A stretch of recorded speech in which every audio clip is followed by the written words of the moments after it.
Magandang hapon, narito na ang mga balita sa inyong PRTV News Break.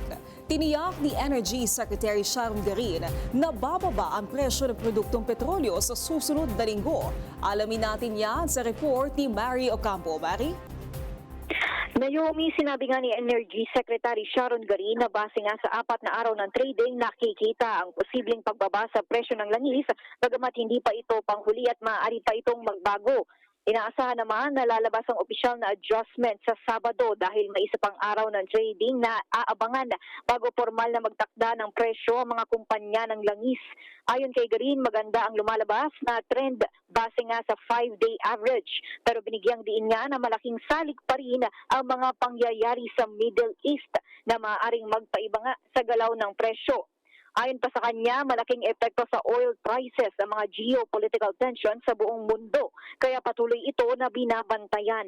Samantala, tinugunan din ni Garin ang mga tanong ukol sa pagkakaiba ng mga naunang oil price hike at sa inaasahang rollback. Ayon sa kanya, hindi umaasa sa sariling desisyon lamang ang mga oil company dahil may sinusundan itong mahigpit na pricing mechanism na nakabatay na sa international benchmarks at 5-day average ng trading. Giit niya lahat ng paggalaw ng presyo, mapataas man o pababa man yan, ay may sapat na basihan at dapat na maipaliwanag. At yan muna ang ulat. Ako si Mary Ocampo ng PRTV News, nagsaserbisyo para sa Pilipino. Maraming salamat, Mary Ocampo. Sa ika-4 na araw ng trading sa pandaigdigang kalakalan ay patuloy na nakaumang sa rollback ang presyo ng produktong petrolyo. Ayon sa industry sources, nasa 6 pesos and 50 centavos ang posibleng rollback sa kada litro ng diesel, habang posibleng walang paggalaw o piso ang rollback sa kada litro ng gasolina. Mahaba ang naging pila sa 20 pesos na bigas sa kadiwa ng Pangulo sa Malate, Maynila. Pila pa rin kaya hanggang sa ngayon? Alamin natin yan mula kay Justine Ignacio. Naomi, magpapatuloy ulit ang Department of Agriculture sa pagbenta ng 20 pesos sa bigas sa kadiwa ng Pangulo sa Malate, Maynila bukas, araw ng Sabado, April 11. Ayon kay Roy Suaco, isa sa mga admin officer ng Bureau of Plant Industry na siya namang nagmamando ng pila, nag-cut off na rin anya sila matapos humupa ng alas 11 ng umaga ang mahabang pila. Samantala, hindi naman naging alintana sa ilang mga benepisyaryo ng 20 pesos sa bigas ang haba ng pila kanina na umabot malapit sa Taft Avenue. Ayon sa nakapanayam ng PRTV News at si Lolo Mandy, ilang beses na siya nakabili ng 20 pesos sa bigas at magandaan niya ang kalidad nito. Kaya hindi na naging saloobin ni Lola Ebeng Viñas na taga Paco, Maynila na alas 5:30 pa lang madaling araw nakapila. Anla, tiyagaan lang sa pila para mabili ang bigas sa halagang 20 pesos.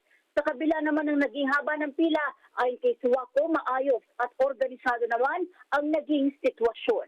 Ako, si Justine Ignacio ng PRTV News, nagsaserbisyo para sa Pilipino. Maraming salamat, Justine Ignacio. Nilinaw ni House Committee on Good Government and Public Accountability Chairman at Manila Representative Joel Chua na sumusunod sila sa kautusan ng Korte Suprema na sundin ang tinatawag na proper impeachment process. Ayon kay Congressman Chua, sumusunod sila sa tinatawag na step-by-step na proseso, kabilang ang pagtanggap sa reklamo, pagsusuri kung kumpleto at may basihan at pagbibigay ng pagkakataon ang inaakusahan na sumagot. Anya, ito ang mga nais na makita ng SC sa impeachment process.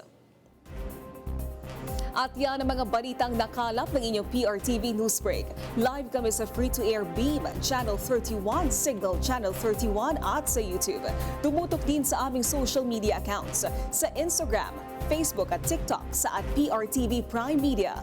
Abangan ang mas komprehensibong balitaan sa Arangkada Balita mamayang alas 5:30 ng hapon. Ako po si Naomi Timurcio. Magandang hapon.